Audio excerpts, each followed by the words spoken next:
Last night we talked about these polls. News poll, obviously, Resolve.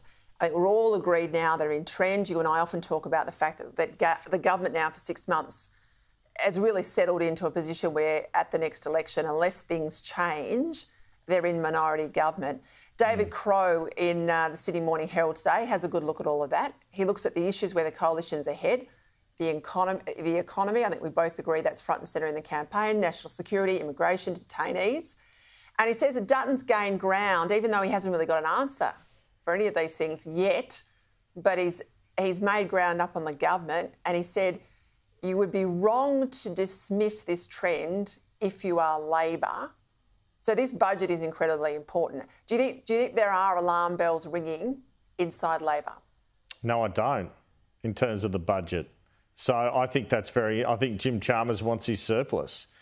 And he's got an economic argument on that. You could say it's deflationary, but you have to wonder how much of the ghost of Wayne Swan is about that, because to most Australians give a stuff about a surplus. And the other argument, of course, that we hear is, well, if you put too much assistance in, then you can fuel inflation. But you could look at something like petrol excise. There are things that you can look at, Peter. And so I think this is a dangerous period for the government, no question about it. I mean, it would be difficult to see the government in a good position in the polls when we've had whatever we've had, 12 rate rises, and we've had rents go up astronomically. But one lever they have, which they haven't yet, which they're promising to tackle on that front and haven't yet, is immigration. We know that. We've discussed that before.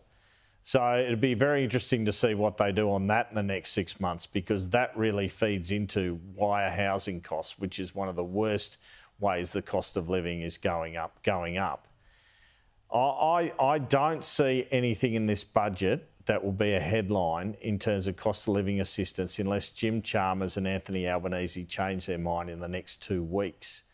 My understanding is the plan is to sell the stage 3 tax cuts, which we've known about, the way they'll rejig since January. So I think the budget will go down like a lead balloon. Having said that, there's a long way to go. Will there be rate cuts? Well, there's concerns on that front for the government that they won't happen later this year. I think the opposition is not in an election-winning position either. And I think where we are at the moment is, as you say, a minority government, but I still think it's possible for Labor to sneak in a majority. But unquestionably, it is looking at the moment like a good result for independents and perhaps the Greens. Well, just on that, and that spells trouble for both major parties, and that's when they're not happy. The voters aren't happy with either alternative.